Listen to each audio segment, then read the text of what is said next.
Welcome to Chronic Combat Conversations, a live look at our best bets, picks, and predictions for every UFC event. With your hosts, TB Scouting MMA and The Guru, back again for Noche UFC. Arriba! We've got Alexa Grasso defending her flyweight championship against the perennial flyweight. I mean, she's up there, right? I mean, good Lord, contender, champion forever, GOAT. We could call her flyweight GOAT. Let's do it. Let's go with GOAT. Valentina the Bullet Shevchenko. Awesome Mexican Independence Day card. Cannot remember the last time they did a fight night with a title fight. It's been a long time. I'm thinking maybe a flyweight title was done on a fight night.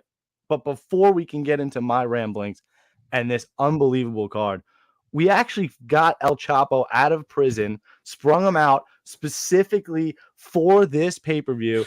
They locked him up for robbing the bookies. We got best fight picks in the house. Dan Levy, dude, my buddy, thanks so much for being here, man. My pleasure, man. I don't know about this year, but last year definitely. But it's funny because I just read that El Chapo's wife got released from prison, and when they asked her, trying to get like some details, she said that she had no idea that her husband was a drug lord and she had never seen him do anything wrong. So that's a keeper right there. That's a keeper. That's how you want one that's ride or die. Yeah, I was gonna say, the man. cause. I ain't seen nothing. What are you talking? I have no idea what marijuana smells like. What are you? I don't even know. How could I possibly have told? Love it. Or is it Danilo Cavalcante, recently recaptured? A lot of excitement out here. Anybody down to do the time for their man? Like, I'll drink to you. All right. So, anyways, here we go. Before we get completely off the rails, it's Noche UFC. Guru told us, arriba, baby. Let's get it popping. Before we do that, though, the one thing I do have to ask, if you haven't done so already, please follow our amazing guest host tonight, Mr. at Best Fight Picks on Twitter, Half the Battle podcast on YouTube. He's amazing. One of the inspirations for starting our show. And please, if you haven't done so already, you're already here. Please throw a like on the video. I know that not everybody in here has done that so far. And please, if you haven't done so, subscribe to the channel. We're so close to 500. Been putting in the work for so long, consistently. And all we ask, listen, we love to have a good time, but help support the free content. Aside from that, now that I bored everybody, let's get to what everybody came for. We got the flyweight championship rematch. We got Alexa Grasso La Loba versus Valentina Bullet Shevchenko. Oh, man, cannot wait for this one. I mean, listen, you got one of the biggest simps out there when it comes to Alexa Grasso in TB Scouting MMA. So I'll put it that way. But I did take the shot. I was a little sketched about it. I did take a small little shot last time in their matchup. The line here, though, we're at plus 142 Grasso, minus 170 Shevchenko, over 4.5 at minus 160, under 4.5 at plus 124. I think this is more Alexa Grasso territory. I think a lot of the tentativeness that we saw in the first fight from the wrestling exchanges, I think now that she knows she can kind of withstand those, she's not going to get as kind of scared off of the front foot tactics that she used in round one in their first fight. She was quicker to the punch, landing combos in the pocket, visually hurting Shevchenko on the feet. But then round two and round three come around. Shevchenko starts getting the top control. Grasso survives, does well to stand up. It's just Shevchenko has a way of really wearing on her opponents physically. It just so happens she made the exact mistake that Grasso was preparing for in round four. Would have been 2-2 given a back take and back control to close out a round. Either way, I think we had an even fight going into round five. And I think Grasso, maybe she doesn't get the finish this time. But I have a feeling that Shevchenko is going to be a bit wary to enter some of the grappling exchanges. Is going to be a bit wary to throw those spinning techniques this time around. Let Alexa Grasso, capitalize once again. I know the line moved away from where it opened. You're getting probably the worst of it that you possibly could at the moment, but I'm riding with the Grasso train. I think that this is more Leon Edwards Usman 3 than it is Shevchenko coming back to get her title. I think it goes the distance. I think it could be a relatively unexciting fight. A lot of Shevchenko's fights are, quite frankly, but Grasso knows how to bring it. So I like her here, man. I could be totally wrong. Shout out everybody in the chat. You guys are incredible. Keep it up. We'll get back to you soon. But Guru, what do you got here in this main event? Because I'm going with Grasso the dog. My question, my thought is like, how did you guys have that fight being scored? Let's say the finish doesn't happen right when she takes the back there.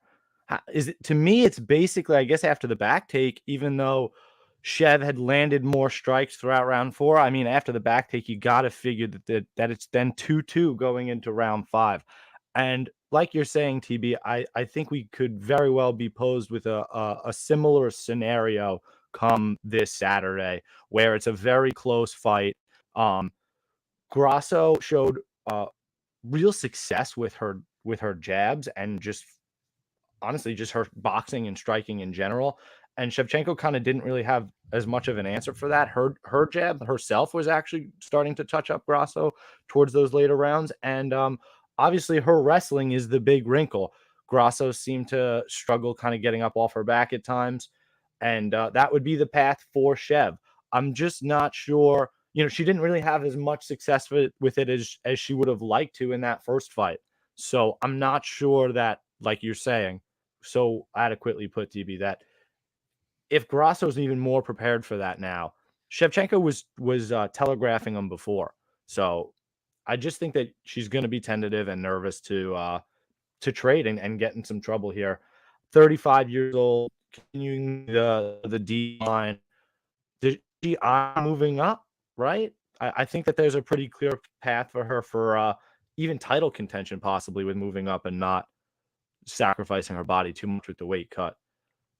And then I do love the mental aspect that you said, TB, as well. Just the kind of the possible similarities to the Usman fight, which is just so interesting. That I just think that maybe she just has her number, and in that respect, and then I think she can just get it done. I think it's a tough matchup for Shevchenko, especially at this stage in her career. So give me the dog in Grasso, and I mean, fight going the distance is -130. I mean, in a flyweight fight, even if it's 5 rounds, I still think that there's some value there. So I like that. And shit, why not just even go a little sprinkle on a prop just for funsies? How about +250 Grasso round 4-5 decision? Cover all my bases. But please, let's hand it off to El Chapo himself before his wife gets pissed. What odds did you get, TB, on Alexa? Yeah, I'm the dumb guy that threw down at +140 and had to kick back to +142. So about as bad as it gets. But I mean, quite frankly, I didn't like break the bank on it. I have one bigger bet so far, which we'll get to. But yeah, I think Grasso is worth like a couple units. I'm not saying it's like a best bet ever in my life, but I like how it's going here. What do you think, Dan? I mean, I get the angle in terms of like, the long reigning champion, when they lose their belt, they don't often get that belt back, but I would not compare it to the Usman fight, besides it being, a championship situation, because Usman got head kicked into the 5th dimension. Like, that's fair. You're never going to recover from that psychologically, let alone your chin. Whereas Valentina got submitted. Like, that's something that's fair. You can fix, Yeah. Don't throw that fucking kick again. And chances are you're not getting your back taken. So, and just think about this: like when Usman came back, he was completely gun shy because the PTSD from getting. I mean, that wasn't just any knockout that Leon landed on him, man. It wasn't like a little flash knockdown. Let's call it a little early stoppage. That was a head kick knockout. Dude will never be the same again. Whereas this, I mean, Valentina was up on the cards 2-1. The big debate is, what would the score be had she not gotten submitted? Well, she was winning the entire round, but she threw the kick, and credit to, I saw someone in the comments say she slipped. She did not slip. She threw the kick, and while her back was facing Alexa jumped on the back, took it expertly, and man, y'all saw the color of Valentina's face. Purple. Like, yeah. In that picture, like that squeeze, because it like seemed almost like a neck crank more than a rear naked choke. But TB's did you see the biceps?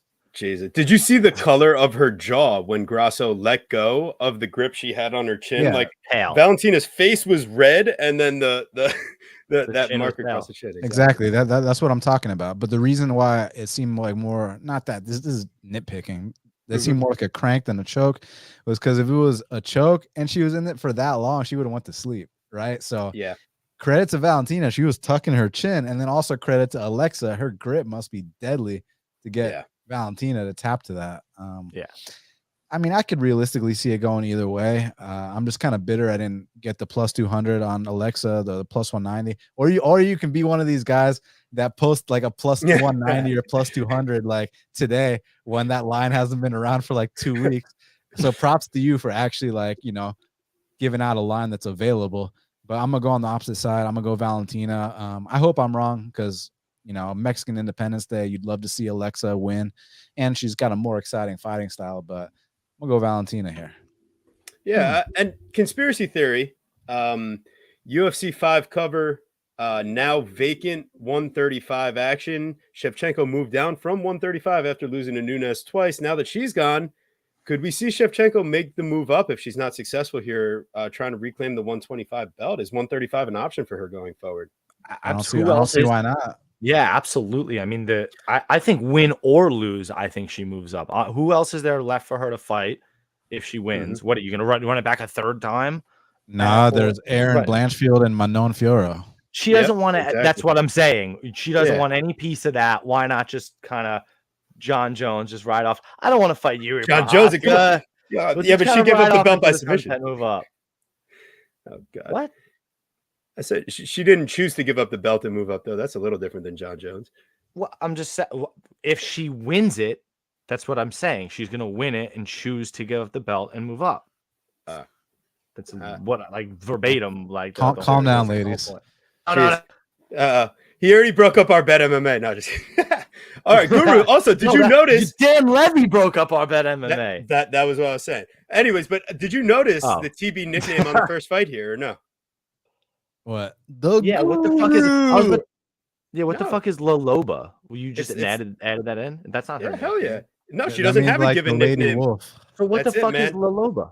The Lady Wolf. She used to train out of Lobo Gym, so I figured it was a good one. No. I'm surprised you didn't bitch about it until I brought it up. So. I was about to look it up to see if it was real or not. It's not. You're lame. Anyways, we got Kevin the Trailblazer Holland, or is it Big Mouth now? I don't know. Versus it's Jack Trailblazer. Maddalena. It's Trailblazer.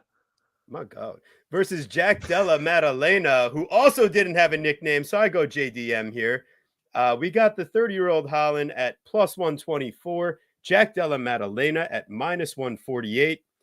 I mean, Holland's going to have a 4-inch height, 8-inch reach advantage, and he's someone that knows what to do with it. Then again, whenever he's faced someone that is able to kind of work the body, close the distance, get in, try to clinch, take down. Yeah, that's definitely happened before. So I will say the things that I've noticed looking into this fight is that Kevin Holland seems to be a little bit more game plan specific in his last 2 fights. Against in his last fight against Chiesa, I love how he adjusted to a wider, lower stance to kind of counter some of the takedown entries. He was ready with the uppercuts. He was ready with the timing on the knees. I really like that he seemed to have a little bit more of like a plan going into that fight, it looked like. And when the wrestler tried to get wrestling, he used those weapons to his advantage, and he dropped Chiesa with the knee first before sinking in the choke. Jack Della Maddalena, that's not the game plan he's going to use. He's not going for takedowns. So Kevin Holland at 170 has faced guys at 185 that have been looking to take him down continually to not deal with his game plan on the feet. I mean, Jack Della should be clean and safe to kind of get in, work some combos, but I don't trust him to do it cleanly. I feel like seeing guys like Angelosa have even a level of success from distance, landing about 60 to 70 strikes out of 180. That's a solid enough success for a guy like Angelosa to where now you're facing a better athlete and a bigger guy in Kevin Holland that is a better distance striker. I think Jack Della is actually going to get touched up a bit in this fight. I do think his durability is great at this point. He does have a couple finished losses to start his career, but we haven't seen any concerns from that going forward. But listen, I mean, boxing up Pete Rodriguez, boxing up other guys What Basso Hafez? I mean, I know he shot 20 takedowns on him, but the dude Listen, had 0 distance game, Listen, man. 0. nobody talks shit about Danny Hot Chocolate Roberts but me. Okay, that guy is he is bottom of the barrel. So that's kind of the point here. Maybe JDM can take this step up, but my guy, it's not just a step up. It's like 2 steps up. Even Basel Hafez, listen, that dude's a fucking savage, and fighting that guy with a full camp, I'm sure is tough. But short notice, he comes head of steam, kind of trying to barrel you over, throwing heavy strikes and trying to take you down. Obviously, completely different matchup here in Kevin Holland. But just the idea, the acumen, like, you're going to tell me that Randy Brown is the best guy he's fought? Like, I had to listen to random cappers telling me that Randy Brown was going to knock him out, and that he was good value plus 200. I'm like, no, he's a terrible striker. He's got no chance. And you watched it as he made him do the chicken dance inside 2 minutes. It was bad. Kevin Holland has much more durability than that, much more athleticism than that, much more violence on the feet than that, power coming back his way as well. Statistic-wise, JDM does seem to have the power advantage, the speed advantage, not the speed advantage. That's what I think is going to be the difference in this fight, is who has the speed advantage. But via statistics, Jack also lands a little bit more, but you also have to factor in level of competition. Kevin Holland wins rounds 1 and arguably round 2 versus Wonder Boy, Dan Levy's favorite fighter, before breaking his hand. So Wonder Boy fights? Yeah. No, he only makes commercials with Kevin Holland. So packs to not wrestle. Exactly. First off, over 2.5 is plus money. I think that's a great angle. If you can get like fight to start round 3 at like even money, I like that too. But I'm going to take the dog shot in Kevin Holland. Sure, Jack Della could be the new kid on the block, but unless Kevin is just stupid or gets hurt early, which I guess is possible, both are, then I like him to,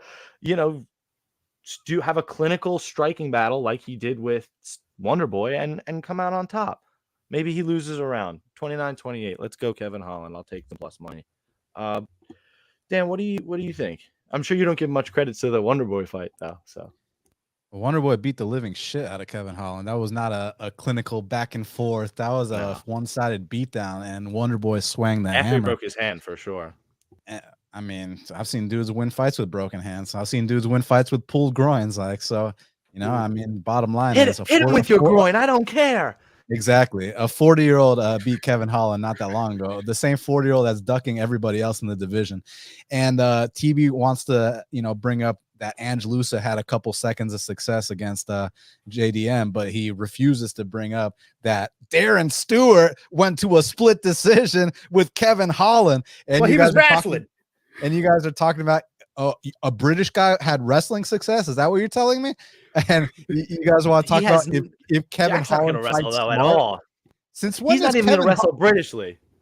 Oh, hold on. Don't interrupt me. Since when does Kevin Holland fight smart? And this whole stuff about, Kevin Holland's going to wrestle.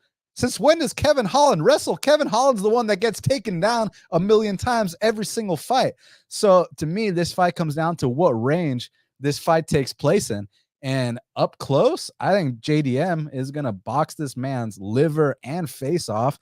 If JDM wants to fight at distance, against a dude with an 8-inch reach advantage, well, then he deserves to get his ass whooped, and we understand that Kevin Holland's very dangerous here, but I moved in on Jack at plus 100, and the market went, this time I got the best of it. I was happy. He's like minus 150 now.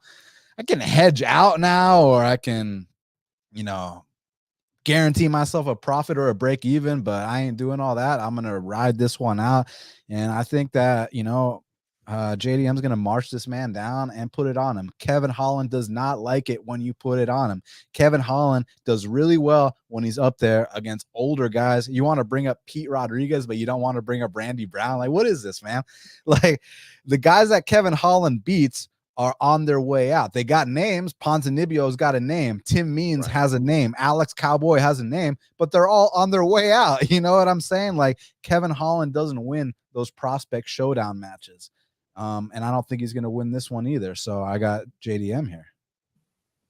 I can't hate the logic, and I can't hate the play. He's a man of principle and closing line value. So what can I say to that? What prospect fight has he really fought, though?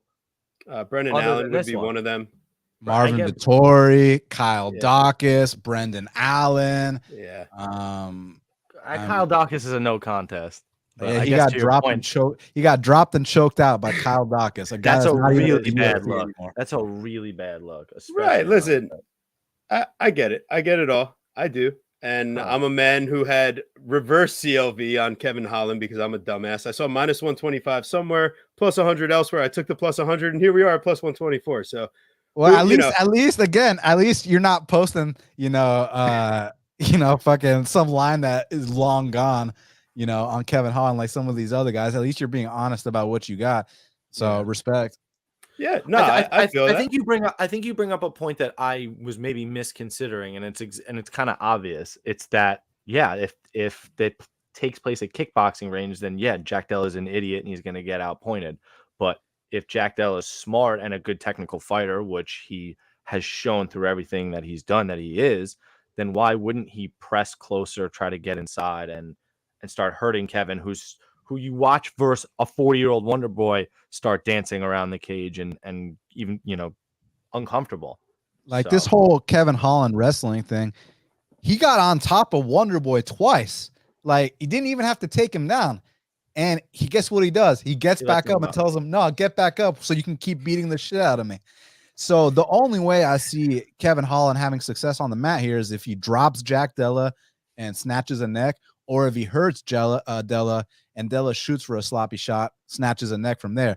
Bringing up the Chiesa fight, like, bro, did Chiesa look like he wanted to – number one, did Chiesa look like he wanted to fight that night? Number two, did Chiesa even throw a punch? Number three, if Chiesa did throw a punch, does Chiesa have punching power? Like, Chiesa, when was the last time Chiesa wanted to fight?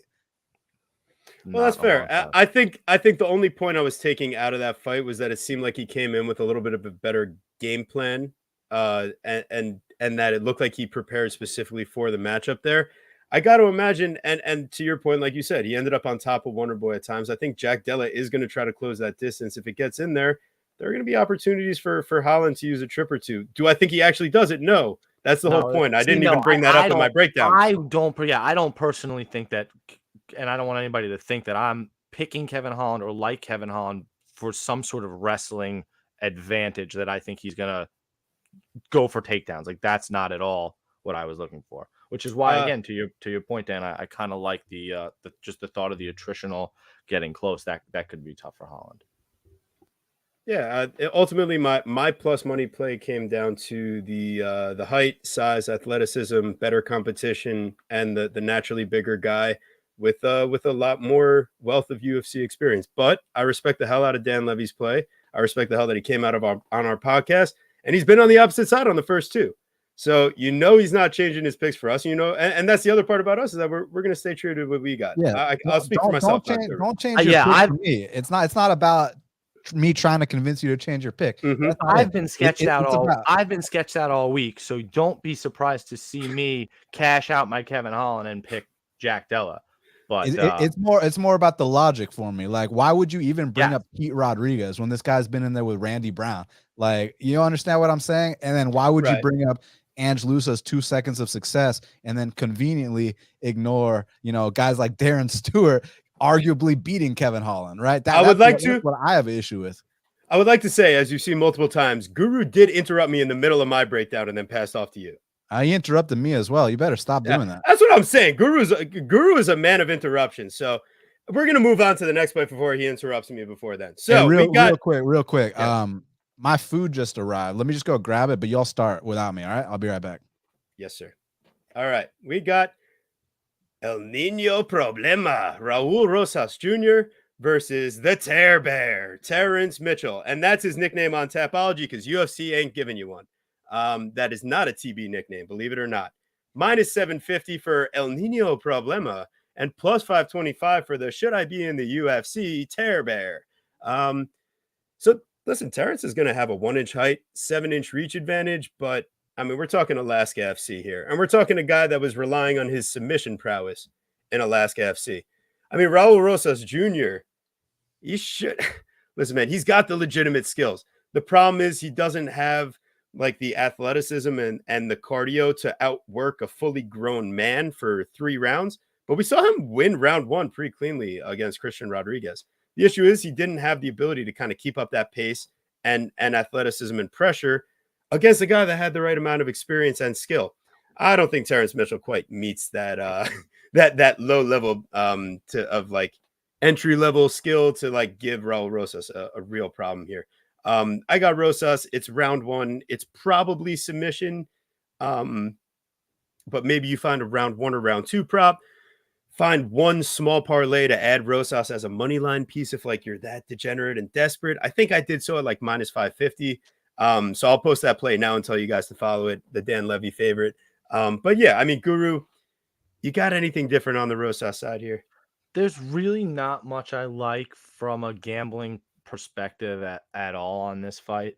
Raul Rosas obviously has an incredible submission grappling acumen, so to speak, but I just, especially in his last fight versus Christian Rodriguez, yeah, it's like you said, he wins round run, but doesn't really look very impressive otherwise, and just very green. He's still working on developing his skills, making him well polished and well rounded enough to be an actual MMA fighter.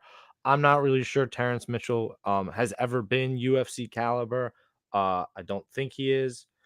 What's very interesting in this fight, and the only thing I may take a sprinkle on, is like I almost kind of like the over 1.5, and the reason why is like it's the durability problem of Terrence Mitchell could be overstated here, and the fact that he's been knocked out with striking, barrages of striking from Kai Kara-France, who hits really hard, and then Cameron Simon, who's a great technical kickboxer striker. Well, Guru, I'm going to be the one that interrupts you now. Sure. Cameron Simon didn't knock him out standing. Cameron Simon took his back and pounded him out. Right. So I mean, again, so taking his back and choking him out is certainly is certainly there. I'm not sure that taking him down and pounding him out for Rosas is as likely, because it's just not. He's got all these submission wins. I mean, he's got 1 KO. Sure, it's a possibility, but it's not. He may give up control. My thought with Terrence Mitchell is maybe he's got decent enough submission skills to last over 1.5. Hey, fight to start round 2 might be is going to be plus money. So maybe, just maybe, I fade the narrative with that. But that's the only like interesting way I have of handicapping this fight. Otherwise, I mean, what's Raul Rosas round 1 TB like minus 200? Like I don't care for it. Well, quite frankly, I mean, DraftKings and everyone has been a bunch of assholes this week. For like sure. We literally just got odds for these top 3 fights all around, like in a couple hours before we started. So right now, Raul Rosas round 1 is minus 200. It's minus 195. I called it. I mean, they call me the Guru for a reason. You know what I'm saying? So like, I don't care for Raul Rosas round 2 minus 200. Like, that's shitty to me. I almost rather take a couch cushion sprinkle on a fight to start round 2 at plus 164. 5 minutes that this guy stinks and the other guy is decent enough submission defense. But otherwise, yeah, whatever. Raul Rosas, put him in all your parlays. I'm amazing. I mean, I don't really like it. It's fine. I guess it's my turn. Daniel, what do you got here, my friend? Listen, man, everyone talking about how Raul Rosas' cardio sucks. They're full of shit, because on Contender Series, he went all 3 rounds at a ridiculous pace and he looked completely fine. The issue was that he fought this complete bum named Jay Perrin at like 18 years old. He destroyed Jay Perrin on a pay-per-view card, not at the Apex, in front of a lot of people. And afterwards, you go back to high school after choking that guy out. Everyone's kissing your ass. You think you're, God's gift to fighting. He had to get humbled. And Christian Rodriguez is an absolute savage. Christian Rodriguez is about to fight Cameron Simon on a prospect versus prospect showdown type fight, right? So that wasn't a cardio issue. That was more of he fought, a real guy that night. He just wasn't ready for him. But this guy, Terrence Mitchell, I mean, listen, man, he comes from the Alaska FC scene. We know that's one of the worst scenes around. and it's probably gonna be a one back take, and the fight is over shortly after situation. So yeah, obviously I got Rosas here, but I can't do anything with the price. So props to y'all that got in early, and it's a pass for me. I'm about to drop my 3-leg parlay that has Rosas as the minus 550 leg in it. I'm gonna put it out now. You know for what I'm people to saying? follow. But yeah, no, that's Rosas round 1 submission is even money. You got to parlay it the whole fucking way to even get there. Jeez. So yeah, I guess that would maybe be the obvious even money layup. But I kind of wish I had taken that philosophy with the Tyson Pedro fight. Round 1 finish plus 330 for Tyson. It's his way to finish the fight. It's the way to win. I would like to say, in all fairness, yesterday I did post. I had one parlay for Noche UFC, and it had Rosas at minus 550 in it. So I put out the tweet yesterday. That's a sick number. See, that's a sick number. Dan's munching on Peruvian food, I would assume. Love that. So, good man. So minus yeah, you got to 550 get them all the top, baby. So here we go. We got Daniel Zellhuber, Golden Boy, versus Christos the Spartan Giagos. Minus 285 for Golden Boy, plus 230 for the Spartan. The over 2.5 plus 105, under 2.5 minus 135. I would say I came into this fight a little trepidatious about the idea of Zellhuber facing like the first kind of volume wrestler that he would face. But then I realized like Christos Giagos is really only good for like one round of that cardio and wrestling. And I don't think Daniel Zellhuber is getting finished by Christos Giagos. Let's be real here. I mean, you got the guy that's 9 years younger, 3 inches taller, has a 6-inch reach advantage. I know I haven't seen him tested by the highest level of competition from a wrestling perspective, but I know Giagos isn't good for more than one round. So I got Zellhuber here. He's the second leg or one of the legs. I have one parlay that has Zellhuber. I have one parlay that has Raul Rosas, and I'll let you guys know the other 2 legs coming up.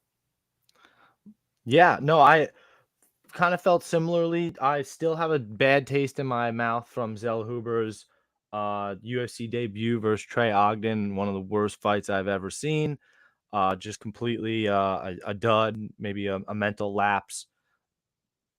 I really like where Zellhuber's training with the new champ again, Extreme Couture, Eric Nixick. So with him in his corner, I feel really, really confident that they're going to be ready for whatever Giagos is bringing.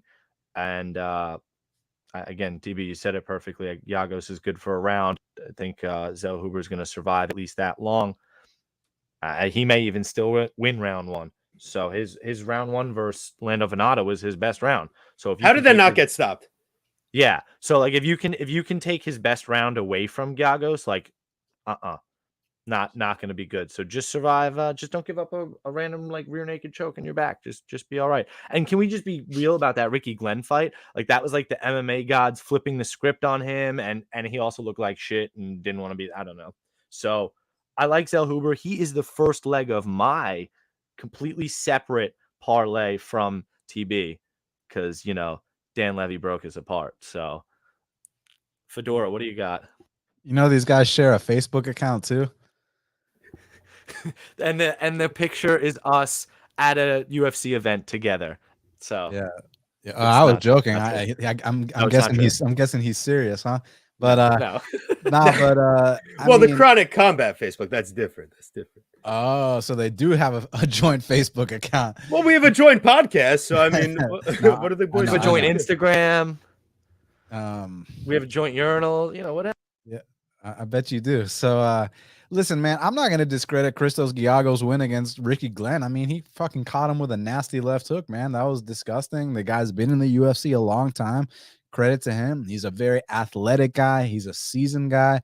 He's been in there with real guys. He's been in there with Charles Oliveira, with Sarukian, with Gilbert Burns. Now, granted, all those guys beat him, but I mean, I just kind of chalked down that Ogden fight to a debut stunt. I mean, Tyler Santos made a debut stunt against Mauro Romero Barella too, right? Like that shit happens from time to time. I mean, did you walk away from that fight thinking, man, Trey Ogden's about to be a top 15 guy? No, you just said, wow, This kid threw 0 strikes and Ogden threw 2 strikes. Therefore, Ogden won, right? Same thing with Barella and Santos. So, and then the next fight against Lando, we saw the guy that we originally, scouted, the big time prospect, right? And that should have been a first round finish, like you said, 100%. Yeah, I mean, listen, I think that here he's going to get back to his, his flashy ways, and I think he's going to be a little bit too long for Christos Giagos. Hopefully, Christos doesn't have any vet tactics waiting for him, but I think that Zellhuber, I mean, I took him at -220 straight to win 2 units, and I should post that line. I should go delete my tweet and post that line now, right, TB? But Get after it, baby. Nah, man. I mean, I gave it out when it was -220. We got the best of it, and let's get it, kid. Smart man right there. Once again, a man of principle and of CLV. You gotta love it. A principle, not preference. Yeah. Oh my god. Well, what I will say though, also like Zach from our buddy 4 Ounce of Freedom says, Dan does have the finest taste in food also. So always posting the finest, what is it? You go to your all-you-can-eat buffets before the fight sometimes, or you go to the Peruvian place. What did we get to eat? You're all over, man. You said what now? What did we get to eat today? What did you eat? I got a turkey wrap with mac and with this like broccoli that's seasoned very interestingly. Ooh, very nice, very fun. Parmesan, lemon, garlic, and like breadcrumbs. So I'm a very big fan of broccoli, believe it or not. So I like the greenery here on Chronic Combat. So when it's done right, for sure. For sure. Amen. All right, here we go. We got oh my word. All right, we got Fernando El Valiente Padilla versus Kyle Monster Nelson. Fernando coming in at -250, the Monster at +205. I was kind of looking back at Kyle Monster Nelson's last fight, seeing where I went wrong with Blake Builder, and like the dude was like 3 inches shorter, giving up a couple inches reach to Kyle Nelson. And I looked, I was like, oh, I'm curious. What's Fernando Padilla doing? Oh my God, he's got 2 inches of height and 5 inches of reach on Nelson. Like, does Blake Builder even belong in the 145 division against real fighters? I think that was one of my takeaways. But then my other takeaway is, well, Padilla passed the, do I have enough power to knock out Julian Erosa in round 1 test? Because if you can, it gets sketchy. But if you have real power, you can knock out Julian Erosa in round 1. So he passed that test for me. And I've seen him fight good guys on the regional scene. Yes, he's had some struggles coming up here or there, 4 decision losses, but I feel like Kyle Nelson's win equity in this fight is gonna be what wrestling here with cardio, what output, landing a big shot on Padilla, the guy that's never been knocked out before and has the reach advantage. Padilla is going to be another leg in the parlay, so throw him in there. I really like him to get the finish and win decisively. And even if he can't finish the guy that's 2-4 in the UFC, and his win came against, one of the smaller guys in the division last time, now Nelson's facing someone a lot bigger here. Well, at least from a reach perspective, because I mean, you could see like Kyle Nelson's pretty filled out, but I mean, Padilla, I think, can do everything to keep this guy at range and not let him get going. I like him inside the distance. I like Padilla to win as part of the parlay. Guru, what do you got going on? Yeah, I do really like Padilla here. Nelson does have a little bit of sketch factor to me, just because, again, he did stick it out versus Blake Builder, who, again, I didn't really think that he would. I didn't think he would do it. The pace and pressure put Builder off, and Builder had an off night. He was very inaccurate, and he's a guy whose cardio is usually very much on point, was not. So yeah, Kyle was the better man that night, and now he's got a tough fight and an uppercomer versus Fernando Padilla. Do I think the Julian Erosa stoppage was early? Erosa was basically dead, and we've seen him die a million times, so I'm okay with it, especially since I bet Padilla round 1. But I could see where, like, violence, he's still alive. Like, Erosa was pretty pissed, and he was standing. So, like, I get it, but I'm not mad at it personally. Would be curious how you guys feel. Would love to see him knock out Nelson here. Nelson's been knocked out by Diego Ferreira via ground and pound. So not exactly the same thing. And the Billy Q fight was crazy, right? Billy Q breaks him with pace. I don't know how round 3 even starts, and it probably shouldn't have, because like one punch and he's good. He's good on that. So Yeah, I kind of see a similar thing happening with Padilla's pace. He's a little bit more patient in just kind of how he's controlled chaos is how I'd like to describe him. But still technical and very dangerous. So not sure that Kyle can get it done. So let's take Padilla. He's not in this parlay I have specifically, but he might be in a different one. Let's put him in a different parlay. Let's get that one cooking. I mean, I'll go Padilla here because I pick against Kyle Nelson every single fight, but I'm not sold on Padilla like you guys are, man. Like, if you haven't figured out how to knock out Julian Erosa yet, there's an issue. Not to mention, it wasn't that long ago that Spike Carlisle was grinding this guy out. This guy's got a losing record when fights go to decision. So, the jury's still out on him, right? Like, he's tough, he's long, and he's down to brawl, but I'm not really sure what else he brings to the table. That might be enough to win here. But at this point, like, Nelson was the guy that I said at one point, like, yeah, this guy won't be in the UFC this time next year. And he's been in the UFC since 2018. So he's proven me wrong, and he's upset 2 prospects in a row. Like the Duho fight, I thought he lost, but he came out with a draw. The Builder fight, Builder was the undefeated prospect. Padilla, he's more of a vet than a prospect. He's a young vet, right? But when you look at his record, like he's been around the block for a long time. But I think that I'm just not that sold on Padilla, man. To lay a price like this, I'll pick him, but I'm not interested in laying a price. Like what has he proven? His losses, man. His losses, of course, are decisions, but they're to dogs, right? Spike Carlisle, sure, that guy's not a great striker, but he's an insane volume wrestler that has, this is, who has had cardio at different levels, right? Obviously, he can gas out when he pushes too high of a pace. And then, of course, his other loss, CFFC 2017 to Dan 50K Ige. So if 50K Ige is not finishing you, you're tough as nails. So, and what's Dan going to do? He's going to grind you out. Nelson is not looking in any way, shape, or form to try to tire Padilla's arms out with the grappling. So if you're going to try to stand and bang with this guy, or even just strike with him at all, I think he's got the speed, the power, and the size, and it's going to be. I think it's going to be a problem for Nelson. Well, I mean, it was only 2 fights ago that Kyle Nelson landed 5 takedowns on Duho Choi, so maybe he will look to grind you out. Yeah, I would actually be interested in the idea that Padilla might sink in a submission, 8 submission wins, and if Kyle Nelson's shooting desperately, could be an interesting, like, high value prop play. It's just DraftKings has not decided to give me an option yet, so can't tell you guys what the number actually is. But yeah, listen, we're gonna move on to our next fight here. I think that's 365 is gonna have a number. Nah, because they don't have specific props. It's only combo methods. So anyways, please like and subscribe if you haven't done so already. Our amazing guest host, Daniel Levy, at Best Fight Picks on the socials. Make sure you're following Half the Battle. If you somehow aren't already, you obviously messed up, but you can still fix that mistake if you're watching our show without knowing what Half the Battle is. But yeah, and if you haven't done it on this channel, please like. It helps the algorithm so much. There's definitely more people in the chat right now than have actually thrown a like. So, like, do your job. Come on. It's free. It doesn't cost you anything. And subscribe to the show. We are going to move along now to our next fight. Just before you do, they're giving I know you're so annoyed at me.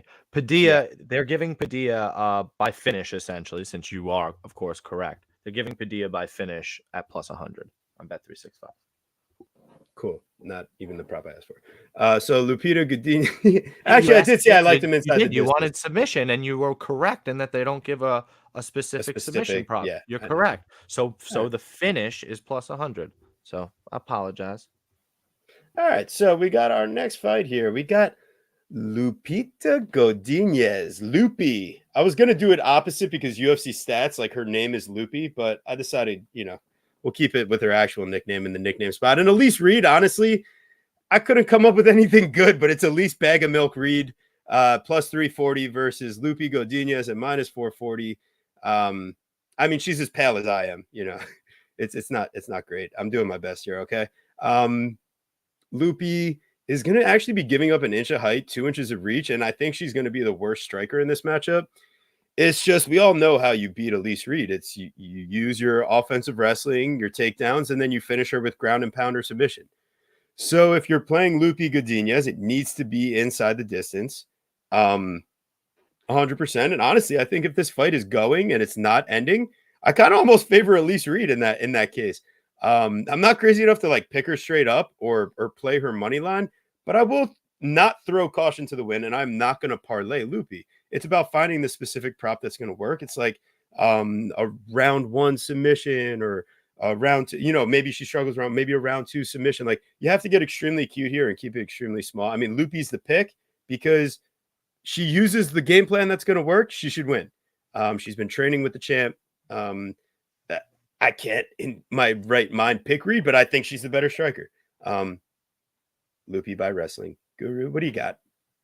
The more you were talking about it, I'm actually getting freaked out. Like, I didn't want to parlay Loopy at all to begin with. Just keep that in mind. I might not even pick Loopy. It's a short notice fight. She has 2 submission wins, none at the UFC level. So it's like it's one at the UFC level it's her debut. No, it's still not. It was her second fight versus Juarez because she fought Pena. So she submits Silvana Juarez, who's awful, just a complete striker and with no grappling. So if she can get the sub, like you're saying, early, then that's really her path. If it goes anywhere past round 1, I get really scared because Elise Reed, like you said, I do agree, has the better striking and certainly has the cardio advantage. So she's also had suspect fight IQ, right? There was no reason for Loopy not to grapple versus Angela Hill. We all thought she was, and that was the last time she was a heavy favorite, minus 300. And she didn't grapple at all, and then she lost the fight. So if she doesn't grapple for some reason here, would it be like somehow that surprising?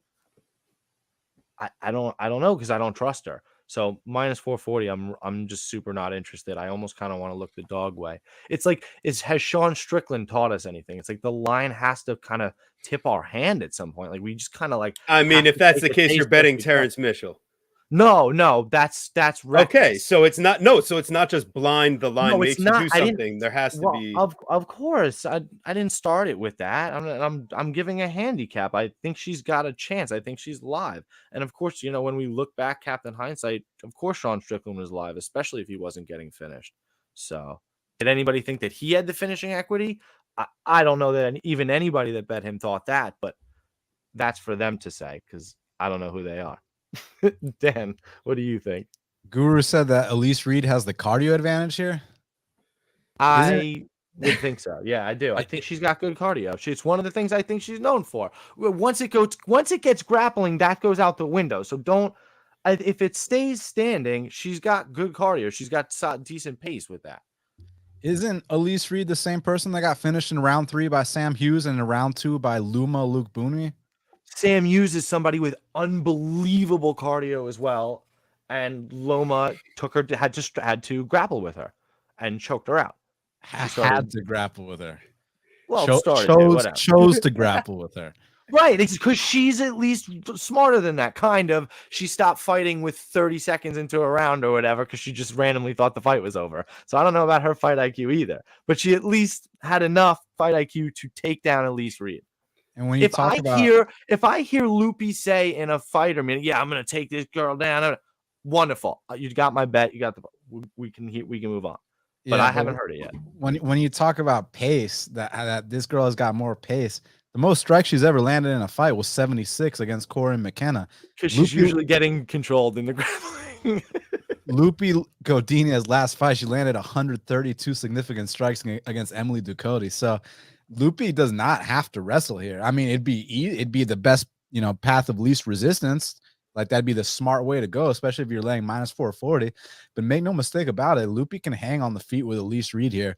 And I think she's going to win the fight everywhere it takes place. It's just about when you're laying a price like this, yeah, I'd prefer you to take down Elise Reed, who, by the way, gentlemen, has been taken down in every single UFC fight she's had, including against people that aren't known for taking their opponents down, like Luma Lukbunmi, okay?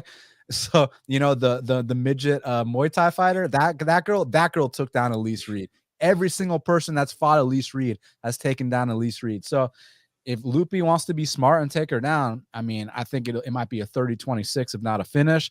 But if she wants to stand with her, that might give Elise a chance. But I think that Lupi can hang with her on the feet too. So I got Lupi. Yeah, I like I agree. there'll be pairings on FanDuel where you could play by round 1 or round 2 submission. That's kind of my vibe here. Well, so then, Dan, what's the bet if it's Lupi? You're playing 4 units on her at minus 440. Like, what's the handicap then? Like, I where mean, are we sinking our teeth in a gambling perspective? I'm just passing. I don't need to lay this Fair price. enough. But that's kind of was my overarching point. I'm not picking Reed here. If you think Reed's a live dog, you need to trust your gut. Who cares what I say? You know what I'm saying? But I'm just bringing up facts. You said that she pushes a better pace and has better cardio, and I had to point out that she's the one that's been finished in the later rounds more than once. Yep, fair point. Lupi's never lost by finish. Elise has never lost by decision. So it's pretty clear cut. But what if we? I think Lupi gets it done inside. So we are on to our next fight here. We got Roman Gladiator Kopylov versus Josh Mile High Frem. We got Kopylov at minus 345, Frem at plus 260. Guru chomping at the bit to yell at me about nicknames. Frem is going to be 3 years younger, have a 4-inch height advantage, but only a 1.5-inch reach advantage, which is actually a pretty stark contrast to his height advantage. I think Kopylov is going to be much better defensively here from a wrestling perspective and a striking perspective. And I think he's got a lot more finishing potential, striking with the hands or throwing up those head kicks, man. I like Frem. I think he's got solid overall winnability in a lot of matchups in the UFC. I think he's met his match here, though.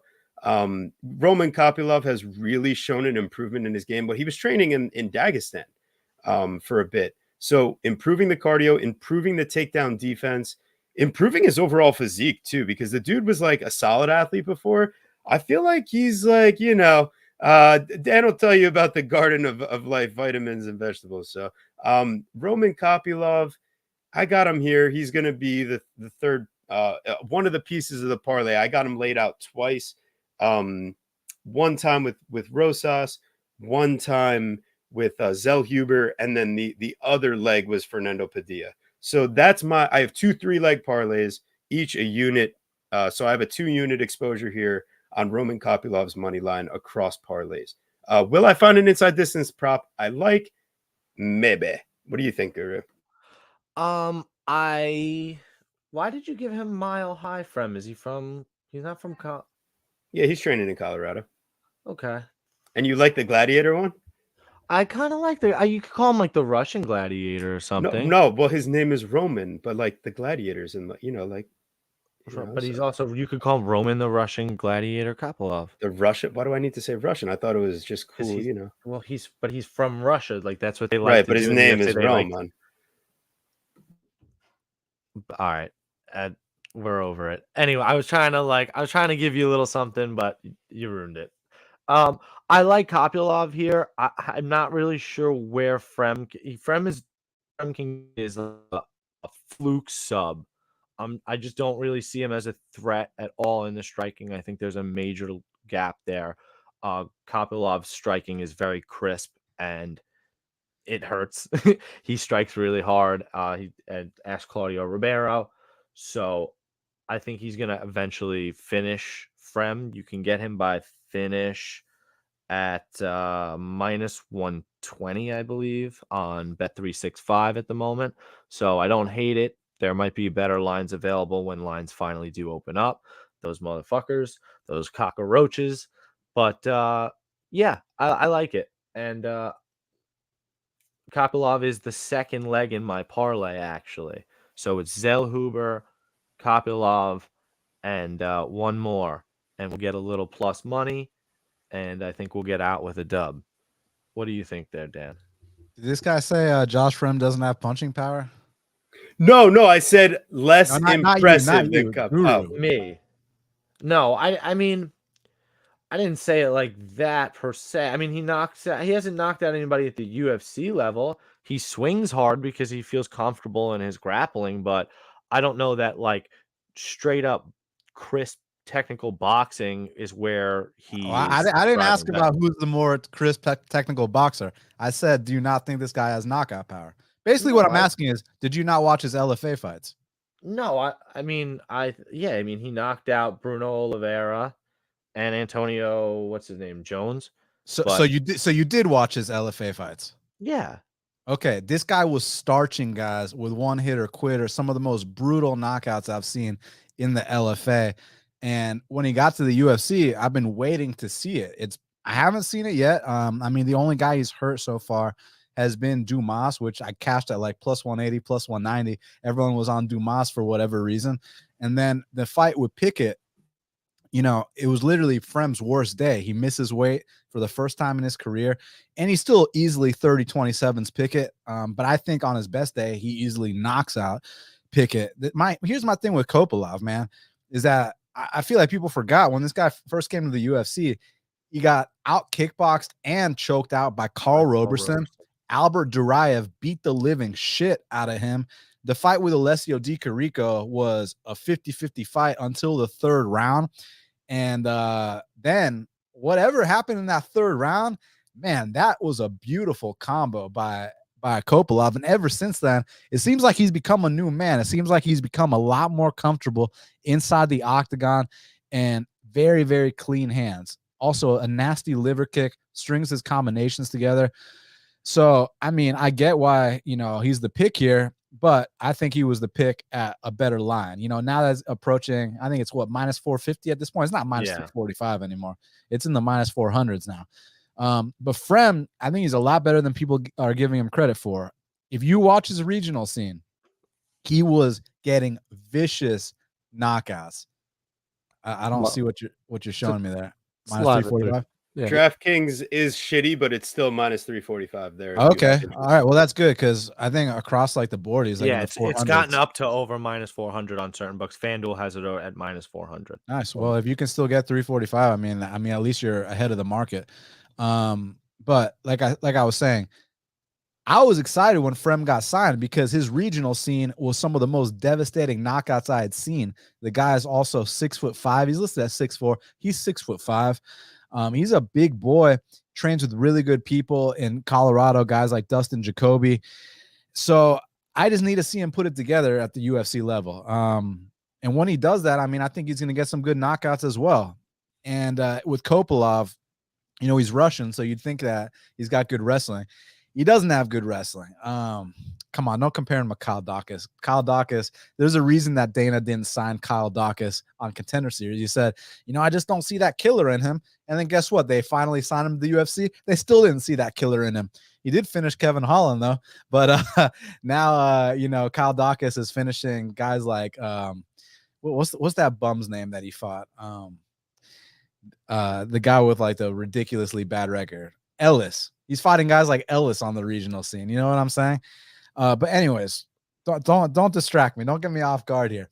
I still think that Frem has a lot more to show. I don't think he's shown what he's fully capable of yet, and he was very good on the regionals. He wasn't just very good. He was devastating on the regionals, but Kopylov is finally putting it together because Kopylov looked like shit his first two UFC fights, first 2.5 to be frank, but these last two, he's been doing his thing. But at the same time, Claudio Ribeiro fights with his hands down and his chin straight up in the air. And then who did he knock out before that? Oh, Puna. Man, that Puna fight was amazing. He looked incredible against Puna. So you got to give him credit. The momentum's on his side. I'm just not convinced it's going to be as easy as people think. That's my only thing. I'll pick him, but let's see. Show me if it's going to be minus 400 easy. He was also supposed to fight Fluffy Hernandez, and he's getting Josh Frem. So it's almost a similar stylistic matchup in terms of somebody that's better with grappling than they're striking at the very least. Guess who won a round against Anthony Hernandez? Josh Frem. Yeah, I was there. I was in Florida. And Josh Frem took that fight on. Oh, that's complete bullshit. He's on a 2-fight win streak. What do you mean he wouldn't be in the UFC? It's a good question. Good question. But ultimately, I mean, Kopylov is the pick. I have I think 2 units of exposure in 2 small parlays at minus 340. Actually, I got him at I think even a little better than the minus 345 line. Once again, I posted these yesterday. So when I played them immediately, I put them up. Once again, man of principle. The line that I got was minus 300 and minus 310 on 365 and DraftKings.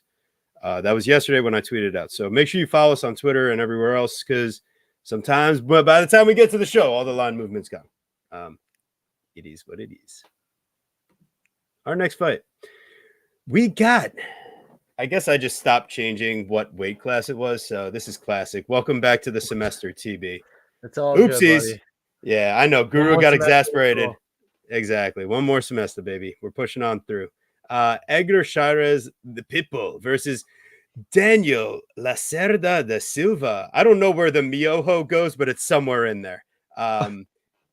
Is it Daniel Miojo Lacerda da Silva? It's Daniel Miojo da Silva Lacerda. Oh, no. Oh, no. Oh, no. Even worse. I had to figure out where the da Silva went, and I was wrong. Yeah. Oh, goes no. in the middle. I got to give dang. Dan caught me with my pants down there. All right. Anywho, we got Chairez as the minus 258 versus however his name is supposed to correctly be that I messed up, plus 210. Mr. Da Silva Lacerda. Listen, I feel like Chairez is one of those guys. He's one of those landmines, and I can't in my right mind recommend him. But at the same time, you look over at the Da Silva side, and it's like, well, can I make like my official like prediction and Tapology pick the guy that's been finished in every single matchup so far at the UFC level and early too? Ultimately, from a betting angle, you have to look towards the under, but it's like the under minus is my 1.5 is minus 195. So really, it's kind of, are you taking Daniel by round 1/2? Yeah. Or are you passing entirely? I kind of lean towards like some Da Silva action, man. I like you said, if you want to take Da Silva Lacerda, I think you got to take him early. I think you got to take round 1, round 2 prop, because that's where he's live. The problem in doing that, of course, on the Chairez side is that he has shown some durability. Yes, he's been finished twice, but one is late round 2 triangle and the other is a round 5 submission. So he has shown, at least in that respect, some durability. Tatsuro Taira, unable to finish him, and he's a fantastic grappler. So he actually dropped Taira, I mean, at least once, if not twice, in that fight.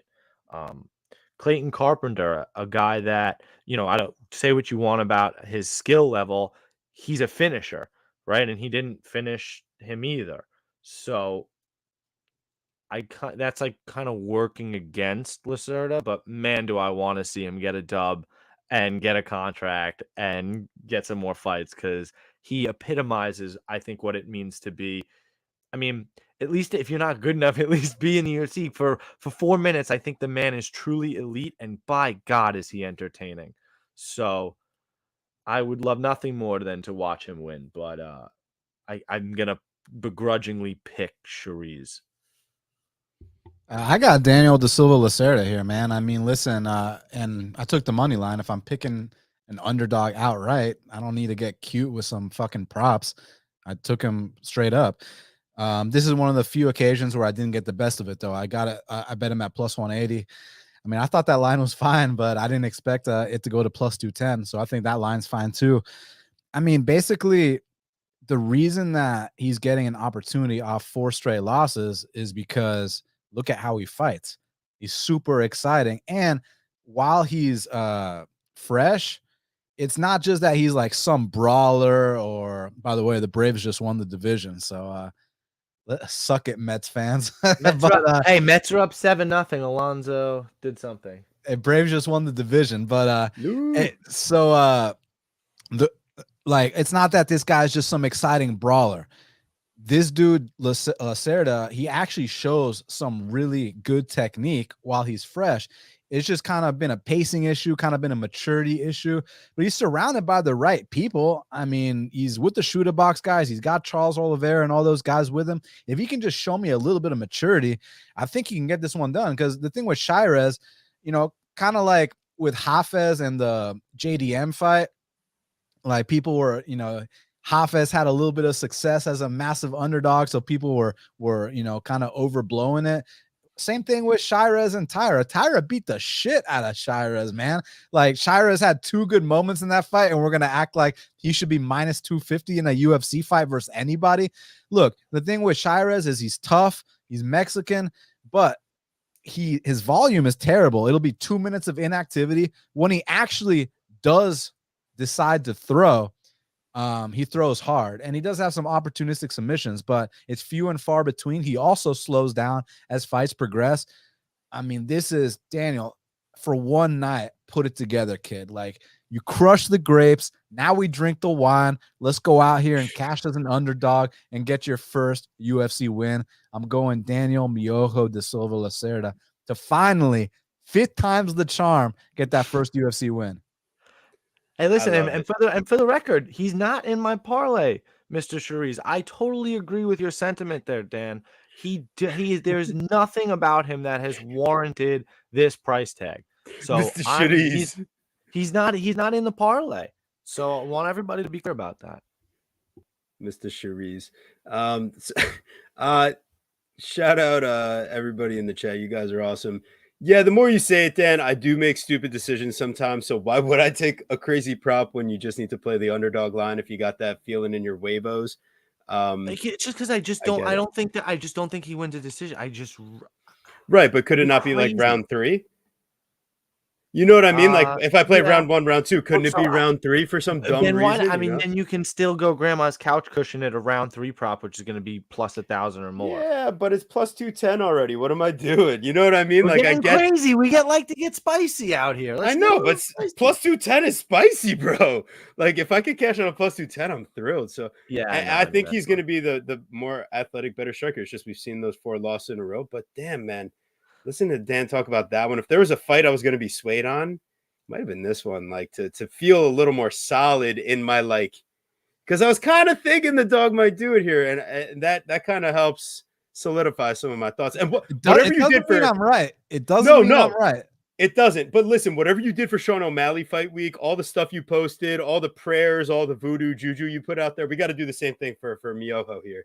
We got to keep the good vibes flowing. Listen, if you remember Leonard Garcia, they let him lose like 5 or 6 in a row because of how he fights. The difference here is that Lacerda actually has some really good technique. He's not just, a close your eyes and brawl kind of guy. So, man, just show me a little bit of maturity, kid, because this guy Shirez is nothing special at all. Like, this guy should not be minus 250 versus anyone on the roster.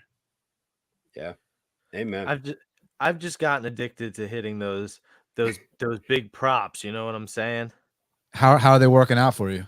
I've been playing them really small. I was trying to pull up the one from last week. That wasn't the question. They've actually been going well, honestly. I've been going small, very small. Oh yeah, you're profitable on them? He's talking like a couple. Guru's talking about a couple week sample size, essentially. Yeah, very small. This was after y'all stopped the joint Facebook account. I've hit I've hit a couple of them. I hit the round 2 sub on that. I can't remember which fighter it was a few weeks ago. TB, we believe you. We believe you. All right, yeah. Let's move on to the more pressing matters here. I mean, look at this matchup here, bro. We got Tracy.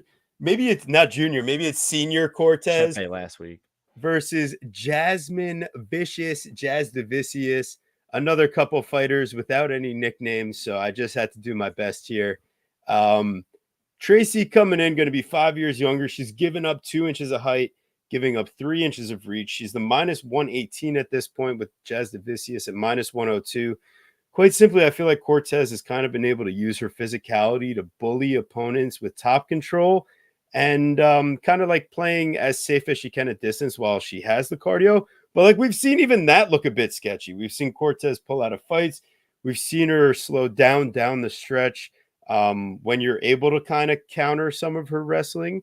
And Jasudavicius, I think, is just the right opponent, has made improvements on the feet in her last couple of fights, because the look against Kay Hansen was why I took Kay Hansen in the Jasudavicius fight on the feet. It's just I expected Hansen to have success wrestling. And it's the same thing here. I feel like Cortez, it's like a lot of people are expecting her to have success wrestling. It's just Jasudavicius is so big, and she has good technique to counter takedowns and use them to her advantage and end up with top control and good position. I don't think she even needs to rely on top control and position. I think she's going to be the more athletic striker with better output and better cardio from distance.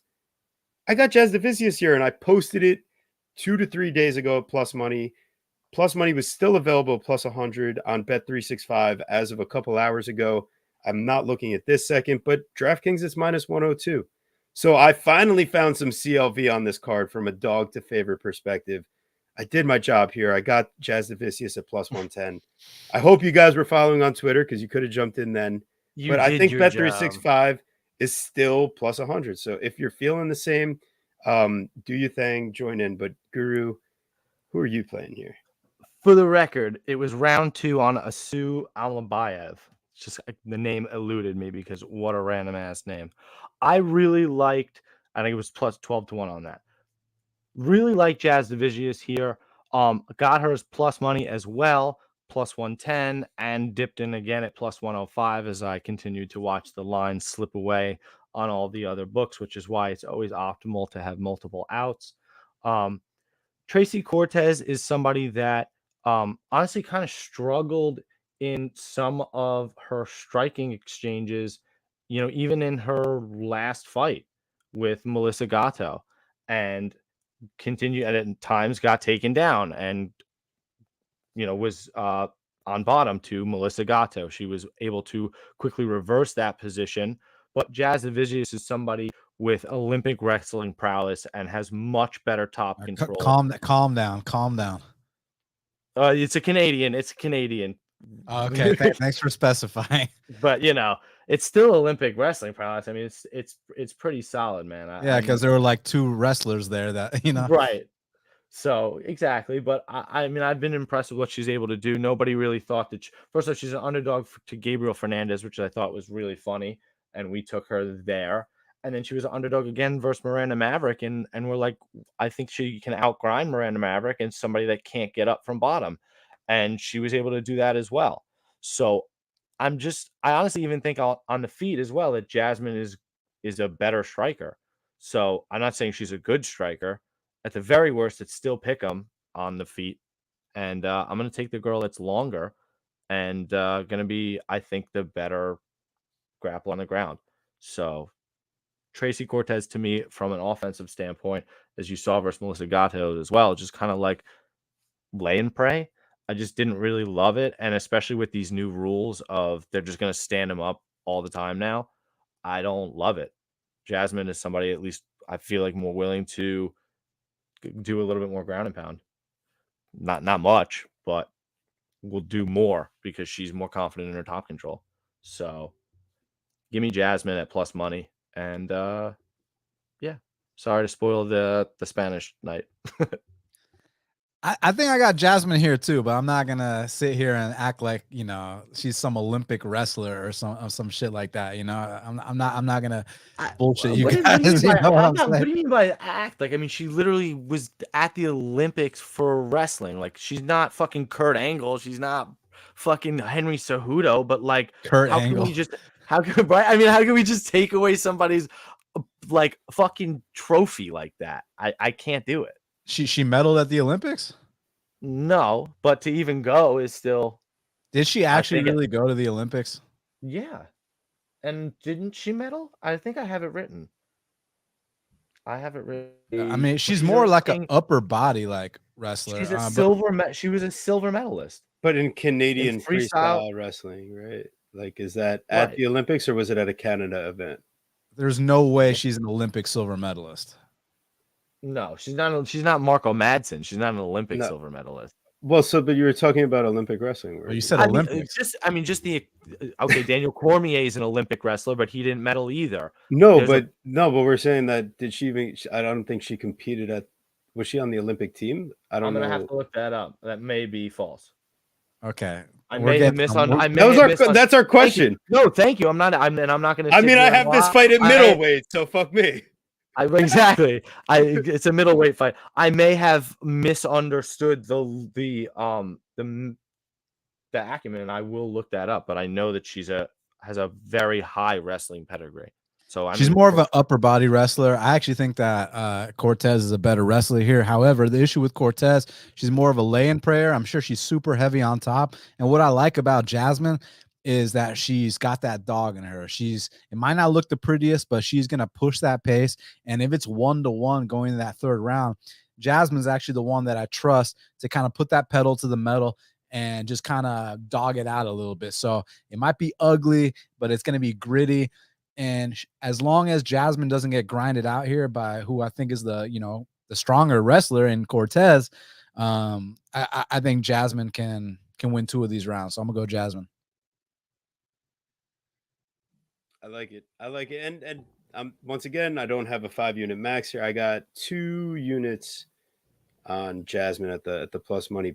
It was posted out there, people. Make sure you're following him. And if you aren't already, Mr. Half the Battle himself, Best Fight Picks, Daniel Levy, Guru Scout and MMA. We're all out there on the Twitter sphere, Instagram, all that. Make sure you're doing your thing. We got Alex Reyes, the Executioner, versus Charlie the Cannibal Campbell. Plus 340 for Reyes, minus 440 for Campbell. Over 1.5 is at plus 175. But I kind of get it, both these guys are going to come out and bang. Alex Reyes, I mean, how long has it been? 6 years. 6 years. Can we think of anybody's layoff who's even like that long before? I don't know anybody. Yeah, Nick Diaz, and he looked terrible when he came back. Yeah. Matt Wyman, he looked terrible when he came back. So yeah, it doesn't often go well. But Dominic has been having so much success. Dominic was 4 years. Yeah. Oh no, I meant, but Dominic Reyes was having so much success. I just wanted to come back and join the fun. But no, I mean, if anything, I mean, Campbell's going to be the bigger guy. He's going to be the younger guy. It's just we've seen Campbell in the firefight before. It's just Chris Duncan was able to withstand some of that damage. I don't think Reyes necessarily will be able to withstand that damage. If it starts happening in a car crash in the pocket, I think the Executioner is going to turn into the Executed. It's just I'm not putting money on Campbell, the Cannibal, at minus 440 here. And I don't really find a need to play his prop of anything. It's like Dan's talked about many times. We've got a guy making his debut. That's one factor. Making his debut on short notice. And yeah, I mean, we saw him when he took his step up on Contender Series get finished. So if you're facing the guy that has so many finishes, I mean, 13 in his career, Alex Reyes, if there was anybody that would kind of turn back the clock and surprise people, I mean, it would be by finish against a guy that's shown us he can get caught. It's just the official pick is Charlie Campbell, and I'm not putting my money on Alex Reyes here. I just don't. I'm not enthusiastic about telling you guys to go and put your money on Charlie Campbell. So please don't do it, unless you want to listen to Guru or Dan, who has a different idea. Maybe they can. Is Guru going to call Alex Reyes an Olympic wrestler now? He's an Olympic Muay Thai practitioner. Come on. I mean, she's also wrestled with Olympians. I'm looking it up here. Oh, she wrestled with Olympians. Thank you. No, she's not. No, she's not an Olympic wrestler. I've obviously I misunderstood even what I had wrote. So that is a mistake on my end. But she is certainly a high quality wrestler. Charlie Campbell is an awesome fighter, an exciting fighter. Not an Olympic level wrestler by any means, but I do like him in this fight, and I kind of like. I don't want to parlay him per se at minus 440, but as soon as some props come out, I'd love to go for some early round props, some sort of finish prop, perhaps even the KO, because Alex Reyes is somebody who took the fight 6 years ago versus Mike Platinum Perry to be the co-main event of Luke Rockhold versus David Branch. He took that fight on short notice and was a major underdog and got starched quickly with knees and heavy rights. He just didn't look very good at all. Charlie Campbell is a very solid fighter who, obviously got his chin checked by Chris Duncan because he's a little reckless. So I just don't necessarily think that. I mean, Alex Reyes would have had to make amazing improvements in the last 6 years. What's he even been doing? So I like Charlie Campbell to get it done here, but he's still not my parlay piece. I think he should be, man, because think about this. Reyes wasn't even supposed to be in the UFC when he made his debut. It was supposed to be Mike Perry versus Thiago Alves, and Alves had some kind of weird travel issues. So they were literally like, fuck, like, who can we call? So they're like, all right, call Dominic Reyes' little brother that has zero business in the UFC. I bet he'll take the fight, and he did take the fight. So respect to him. But, he showed he clearly doesn't belong in 2017. Why would he suddenly belong in 2023? You know what's interesting? So after that fight that Reyes had in 2017, Charlie Campbell hadn't even had his first amateur fight yet. So Charlie Campbell's entire career, including amateur and pro, started after Reyes got knocked out by Mike Perry. And I like this kid Campbell, man. I mean, he reminds me of like a young Clay Collard. He's aggressive. He goes for it. He's hungry. He's a finisher. He's going to get in your face. He's going to make you fight. And for a guy coming off a big layoff, I mean, I'd assume that you need a little space to kind of get your feet wet a little bit, kind of take a deep breath or two. And Charlie's not going to give him that opportunity. So I think Charlie finishes him in one. If there was any prop to play, it would definitely be the Charlie round one here. I like that. Yeah, I think he's dangerous, and that I do like him. I just felt like 440 is fucking super steep, but yeah, maybe I might. I could stick him in there. Listen. I don't mean, mind being a little degenerate. If there was any type of guy to parlay, I guess a guy that's apt for a round one finish here it's definitely going to look good in hindsight from a price perspective. So here we go. How about from a price perspective, throwing Josephine Knutson Thunder minus 575 versus Marnik, the sawed-off savage man. Josephine Knutson, 3 years younger, giving up 5 inches of reach. They are even in height at 5'3". Knutson, if anything, has shown that she has absolutely she has good enough IQ to like win the fight by any way, but she doesn't have good enough IQ to realize that like she's actually got to like push for a finish when she has someone hurt, and especially on a show where like finishes are like asked for. I mean, Isis Verbeek, she should have put her away in round one after that head kick and just chooses to get in close into clinch exchanges and then not even able to take that to the mat.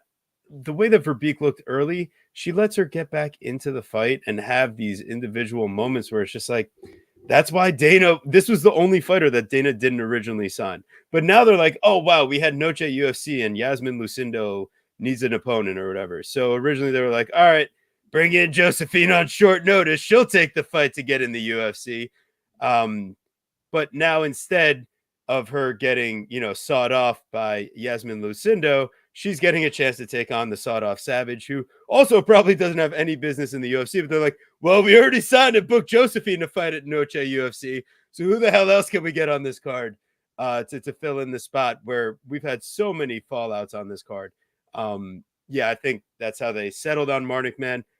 This is another one where I'm like, please don't parlay or play Josephine Knutson at minus 575. I mean, even almost say Josephine Knutson would be more likely to have this fight go the distance. I see the over 2.5 at minus 210. So they have the right idea already. Just stay away. Just don't do it. I'm not sure that I agree. I think Josephine Knutson is fairly safe here. Everything I saw on tape from Marnik, man, was fairly unimpressive from her being soft to the body. And to me, almost at the wrong weight class. She gets hurt early by Bruno Brazil and then gets head kicked. And we know how not very impressive she is. And then in her Amber Brown fight after that on LFA, she loses and drops the entire first round. How, mind you? By getting held up against the cage and then put on the floor. If we know Josephine can do anything on planet Earth, it's hold somebody up against the cage. And just so you know, you have the reach wrong. She's 64 inches, not 66 inches reach. So it's going to be 3 inches, not 5. So that's there's nothing. I don't see anything in Mann's game that's like impressive in terms of like a striking acumen, really at all. Like it's not there. So if the fight's going to be taking place, any sort of grappling, you've seen Knutson's proficiency at it. I like her as well, and I'd throw Charlie Campbell in there as well. Just didn't want to be too sketchy with. I guess they're both short notice, so it's both kind of sketchy. But why not go double sketch in that regard? So fuck it, we'll go full send. Yeah, listen, just bet responsibly. The way people reacted when Knutson didn't get signed to the UFC was nuts, son. You know what I mean? Like, this girl, like, literally, she lands one good head kick, and then the rest of the fight is a clinch battle, and people were acting like they saw God's gift to striking. It was absolutely disgusting. And then all the groupthink, and people are acting like this girl was the next Joanna Jędrzejczyk.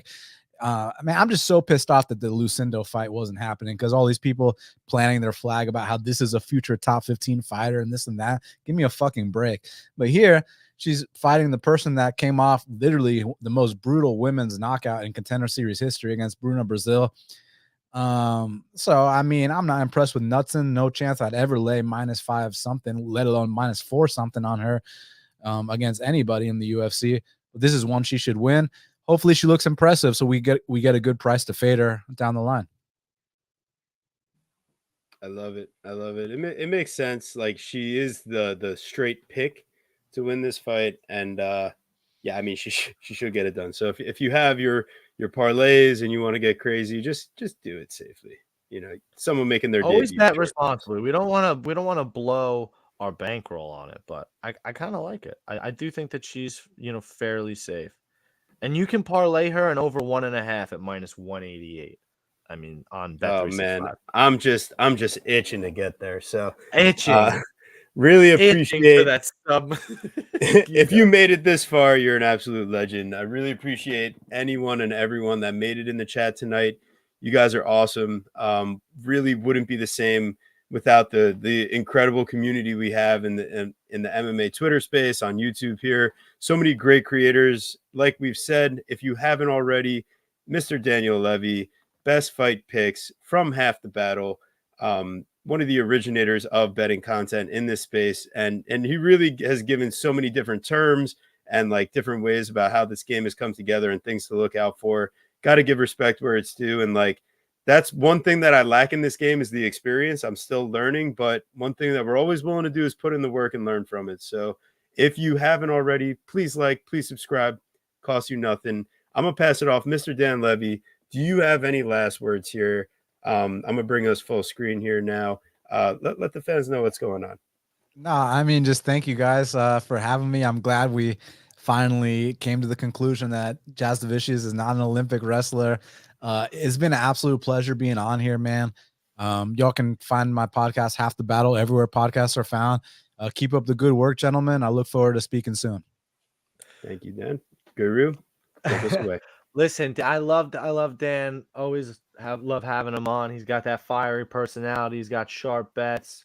Holding us accountable. The last thing I'd ever want to do is steer anybody wrong or spread misinformation, spread that fake news. So, you know, I'm not about that life. So I love being called out. I'm not somebody that's going to shy away from it. So yeah, I totally made a mistake. I'll guess what? I'll make more. So tune in next week to hear more mistakes that I'll make. But guess what? I'll be cashing a few bets in between there. And just so you guys know, between the three of us, which one has been in the top of that list for the last 5 weeks in a row for Twitter handicappers, right? I shout out our boy Brian XL. Only the Guru. So my picks have been pretty solid when they come together on Saturdays. But God damn, I appreciate the Josh Emmett thing too, dude. By the way, I love that. And congrats, man. Just thanks so much for hanging out with us, man. Really appreciate it. One of these days you'll have to choke me out in person. But only if you sign the waiver. Yeah, we'll figure it out. I just figured you'd want to. But it's hashtag Guru off the rails. Nah. I only do that in jiu-jitsu scenarios. No, we don't look for fights on the streets. No, I feel you. That's funny as fuck. Dan, again, thanks so much for hanging out with us. Everybody, thanks for hanging out with us. Make sure you're following my unbelievable co-host, TB Scouting MMA, on Twitter, Verdict, Instagram, and Tapology. You can follow me, the Guru Scouting MMA, Twitter, Verdict, Instagram, and Tapology. Thanks so much. We'll be back next week. What do we even got next? We got Fiziev and Gamrot. That's a sick fight. One of the better ones in the apex of the upcoming weeks. So can't wait for that. Y'all remember when Guru was crying about Sodiq Yusuff versus Edson Barboza being a main event? Oh my God. It was the phrasing of my question. You always take me to test. I'm going to have to start doing jiu-jitsu so I can choke you out. Like he wishes Josephine Knutson was a main event instead. Yes, exactly. That's exactly what I said. Thank you. And she's going to be the next champion. She'll probably take Valentina.